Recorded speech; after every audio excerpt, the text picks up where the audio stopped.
अस्सलाम वालेकुम नाज़रीन मोहतरम, मैं उमर फ़ारूक हूँ और आप मेरा फेसबुक और यूट्यूब चैनल उमर स्पीक्स देख रहे हैं। नाज़रीन मोहतरम, आपने एक कहावत सुनी होगी जिसके अंदर कहा जाता है कि सर मुंडवाते ही ओले पड़े। और पंजाब के जो नए वज़ीर आला आए हैं हमजा शहबाज, 21वें नए वज़ीर आला हैं और इनके साथ भी कुछ ऐसा ही होने वाला है। और अभी तो यकीनन इन्होंने अपनी खुशियाँ भी पूरी नहीं की होंगी। आज हलफ उठाया और आज नए नए वज़ीर आला बने हैं।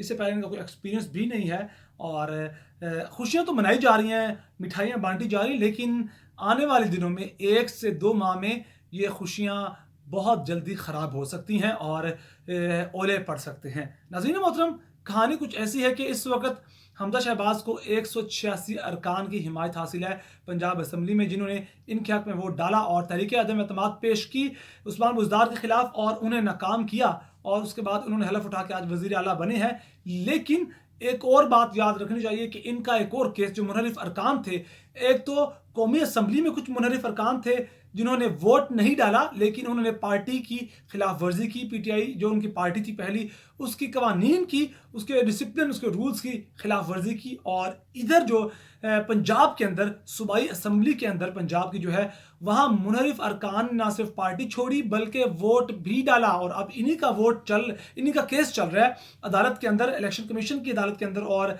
इलेक्शन कमीशन ने अब फैसला करना है और इलेक्शन कमीशन अगर फैसला करती है इनके खिलाफ, तो जनाब 186 अरकान में से बहुत से वो मुनहरिफ अरकान जिन्होंने हमजा शहबाज को वोट डाला है वो डिसीट हो जाएंगे, वो निकल जाएंगे। और फिर असल गेम का आगाज तो जनाब उसके बाद होगा, असल खेल शुरू तो जनाब उसके बाद होगा। और नेशनल असम्बली से पीटीआई के अरकान ने इस्तीफा दे दिया, लेकिन सूबाई असम्बली से इस्तीफा क्यों नहीं दिया, यही बड़ा अहम सवाल है। इसका जवाब यह है कि जनाब इसी वक्त के लिए सूबाई असम्बली से पीटीआई के अरकान ने इस्तीफा नहीं दिया था कि जब इलेक्शन कमीशन आइंदा आने वाले 1 माह में या 2 माह में फैसला सुनाता है मुनहरिफ अरकान के बारे में, तो उस वक्त पीटीआई के अरकान सूबाई असम्बली में मौजूद हों। और अगर इलेक्शन कमीशन इनके खिलाफ फैसला सुनाता है तो ये डिसीट हो जाएंगे और ये मुनहरिफ अरकान की तादाद कम हो जाएगी। और फिर उसके बाद जो गवर्नर पंजाब के हैं, जो पीटीआई के हैं, उमर सरफराज चीमा, वो इनसे कहेंगे कि जनाब आप एतमाद का वोट लें, या सदर भी कह सकते हैं इनसे कि आप एतमाद का, अपने अरकान है जो सूबाई असम्बली के, उनसे एतमाद का वोट लें। और जब एतमाद का वोट लेंगे तो उनमें मुनहरिफ अरकान तो होंगे ही नहीं, और जब मुनहरिफ अरकान उनके अंदर मौजूद नहीं होंगे तो जनाब पाकिस्तान, ये पंजाब के वज़ीर आला हमजा शहबाज को 186 वोट की हिमायत कहाँ से मिलेगी, ये बड़ा अहम तरीन सवाल है। और यही एक चीज़ है कि अभी पीटीआई इंतज़ार कर रही है। और इसके अलावा उन्होंने इस केस भी दायर कर दिया है। स्पीकर कौमी असम्बली ने जो हलफ लिया है हमजा शहबाज शरीफ से, इसको इंट्रा कोर्ट कुछ अपील दायर कर दी है, उसका भी फैसला होगा और वो समाअत के लिए मुकर्रर भी होगी है।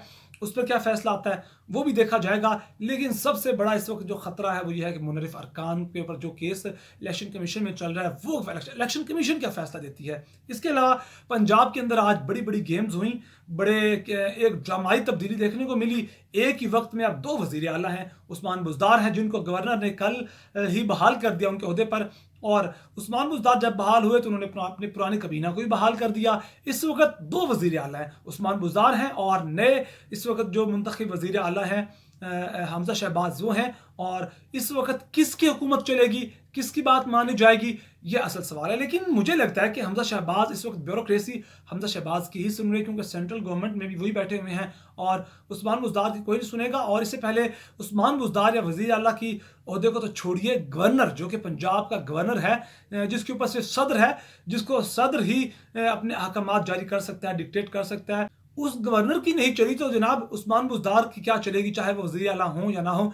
क्योंकि इससे पहले गवर्नर ने कहा था कि जब ये हलफ बर्दारी का तकरीब होने लगी तो गवर्नर ने अहकामात जारी किए थे कि गवर्नर हाउस में कोई भी दाखिल ना हो। लेकिन जब सुबह 10:30 बजे अहकामात थे अदालत के कि स्पीकर कौमी असम्बली ने गवर्नर हाउस के अंदर नए वज़ीर आला का हलफ लेना है, तो जनाब उस वक्त पुलिस भी आई, लोग भी आए। मतलब कि जो गवर्नर अहकामात दिए थे वो तो धरे के धरे रह गए। और इस वक्त इतना ज़्यादा, इस कदर ज़्यादा सियासी बहरान पंजाब के अंदर पाया जाता है कि जिसकी याद नहीं है। और आने वाले दिनों में ये मज़ीद इस चीज़ में शिद्दत आएगी।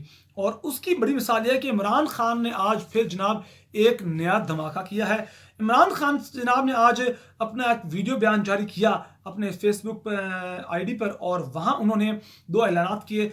पहला ऐलान उन्होंने कहा कि जो मैंने बात की थी कि जनाब मैं कॉल दूंगा इस्लामाबाद में आने के लिए, तो जनाब उन्होंने कहा कि इस्लामाबाद की कॉल मई के आखिरी हफ्ते में दी जाएगी।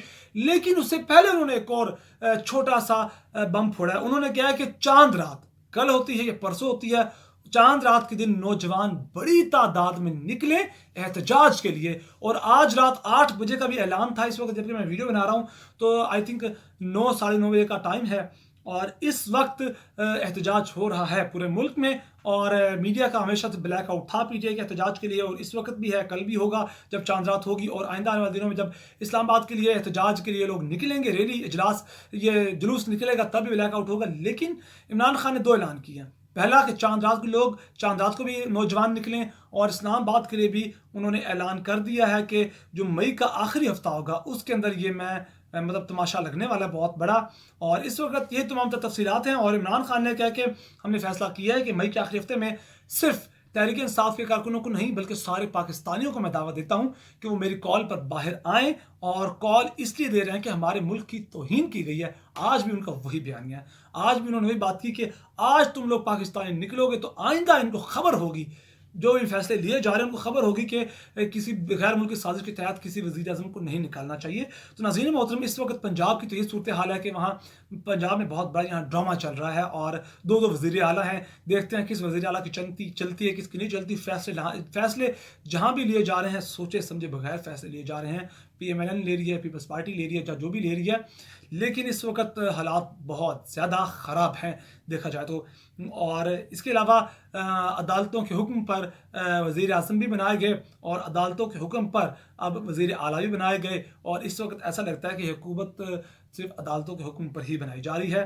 लिहाजा अब देखते हैं कि हालात ये ऊँट किस करवट बैठता है। अगर आपको मेरी वीडियो पसंद है तो प्लीज़ मेरे चैनल को सब्सक्राइब कर लीजिए, बेल आइकन पर क्लिक कीजिए, वीडियो को ज़्यादा से ज़्यादा शेयर कीजिए। अपना बहुत सारा ख्याल रखेगा, हमें तो हम याद रखेगा। अल्लाह ने के बाद।